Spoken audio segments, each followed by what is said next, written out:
This is how I feel about college.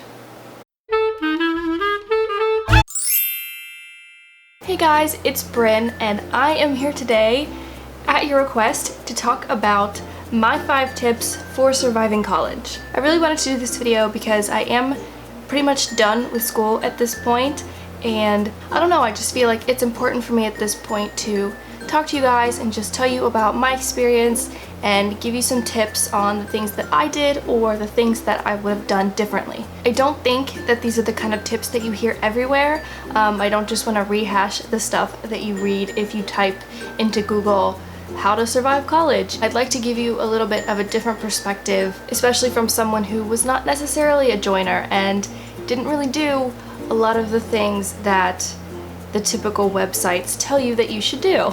But I still think these tips are so helpful, and I wish I would have known them when I was starting college. So without further ado, here are my 5 tips for surviving college. My first tip is to apply with an open mind. Applying to college was one of the most difficult things I had to do, not because it was difficult in itself, but just because I didn't know what to expect and I just wasn't prepared for it in any sense. When I was applying to college, I had a lot of really high expectations. I had good grades, I had good test scores, and I basically had like all of the necessary requirements to get into these amazing schools that I really wanted to go to. And it's great to dream and to like work as hard as you can to get into your dream school, but it's also equally as important to have a backup plan and have a second backup plan and just prepare yourself for a lot of different outcomes. Getting into college nowadays is extremely difficult because everyone is qualified, everyone is looking for the same things you are, and it's really difficult to stand out on a piece of paper. Do your research, visit a bunch of schools, as many as you can. Don't get stuck on a school just because the name will sound cool when you tell people that you go there. And just like big schools have a lot of really cool things about them, so do small schools, or so do state schools, or even any school that you might just have originally written off because it doesn't sound cool enough to you. If you look more closely, it might still be cool. There are so many great schools that you can be excited about, and I think as long as you keep an open mind, you can find schools that you get excited about, even if they're not necessarily the ones you've been dreaming about your whole life. Tip number 2 is to create your own experience. This one I think is really important because it's really important for you to know that you don't have to do what everyone else is doing. I know it really seems like everyone at college is kind of doing the same thing. They all have kind of the same type of majors.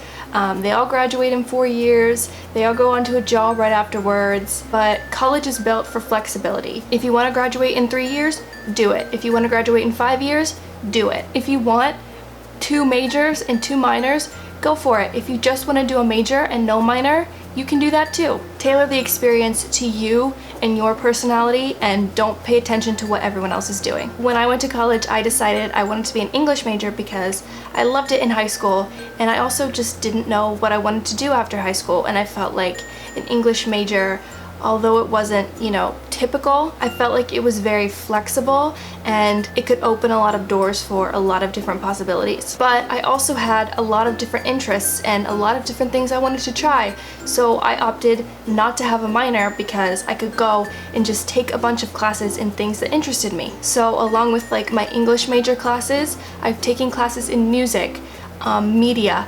communications, political science, just like anything that I saw that piqued my interest. So my advice is just don't feel like you have to follow the recommended path to graduation because there's so many different ways you can go about it. Tip number 3, don't be afraid to ask for help. I know that a big part of college is about being independent and taking control of your life and making your own decisions, which is why I think it's really common to forget or to think you can't ask people for help. If you feel sick, go to the doctor. If you don't understand something in class, go to the office hours. If you're having trouble finding an internship, go to career services. This is something that I really wish I would have done more because I think I got really stuck in trying to be independent and trying to do things on my own that I completely just didn't want to ask people for help, and I really wanted to figure things out by myself, but it didn't always work to my advantage. While it's important to be independent and to learn how to manage things on your own, there are times where you're going to need help, and there are people whose jobs are to help you. I should note, there are times where people will not want to help you. Those people are not worth your time, don't let it discourage you. Also, it is very possible that college will cause you to become very anxious or very depressed. 1, know that that's so normal. 2, you do not have to live with it and deal with it on your own. Go get help. Tip number 4, pay attention. It's really easy to sit in a class and be worrying about what you're gonna do that night, or what you're gonna do next weekend, or thinking about the paper that you have due tomorrow, or the paper you have due next week, or the test the week after that. But I think it is so important to be present and to pay attention in every moment. College goes by so quickly. I cannot stress this enough. I'm sure you've heard this so many times before, but it goes by so fast. And it doesn't help to be constantly thinking about what you're gonna do tomorrow, and what you're gonna do next week, and what you're gonna do over the summer, and what you're gonna do when you graduate, and forgetting to pay attention to what you're doing right now, today. One of my biggest tips, especially, is when you're in class, be in class. Sit toward the front, pay attention to the professor, look them straight in the eye, and let them know that you're paying attention. Immediately, this will set you apart from every other kid in that class who was half asleep. I've never really been the type of person who loved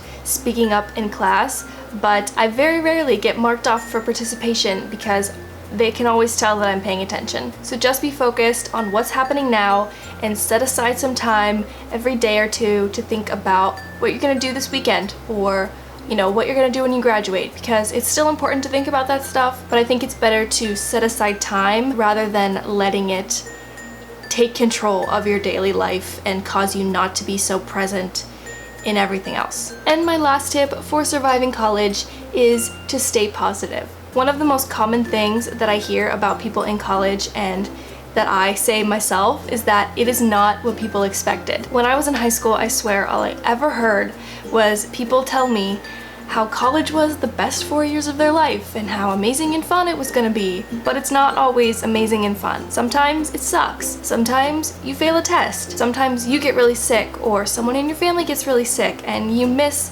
a ton of classes and you have a hard time catching back up. Sometimes it's really difficult to make friends and you find yourself sitting in your room on the weekends just feeling sorry for yourself. Sometimes you feel lost. Sometimes you feel inadequate. Just because college was the best years of someone else's life doesn't mean it will be the best of yours. You may have times where you hate it, and that's okay. Thankfully, it's not the end of the world. Just like there will be times where you hate it, there will also be times where you absolutely love it. So staying positive and optimistic means that even if it's not okay now, you still have hope that it can get better later. And it could very easily get better very soon, but you have to be open to that. If you always have the negative mentality that it sucks, you're gonna hate it until you graduate, and then suddenly things will get better, then it's never gonna get better. You may not love college all the time, but it is possible for it to get better. And if not, it doesn't last forever. And you'll probably find when you're reaching the end of it and you're trying to figure out what the heck you're gonna do now, you'll probably look back and realize it was not as bad as you thought it was.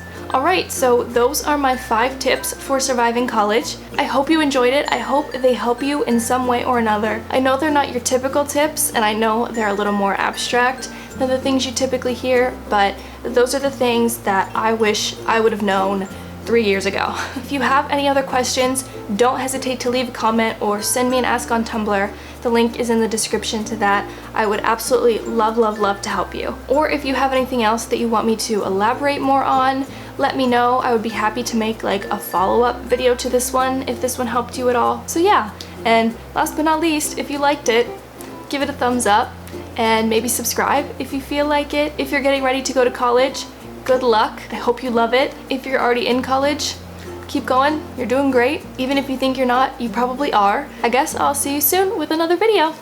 Goodbye. If you keep an open mind, you can keep an open mind.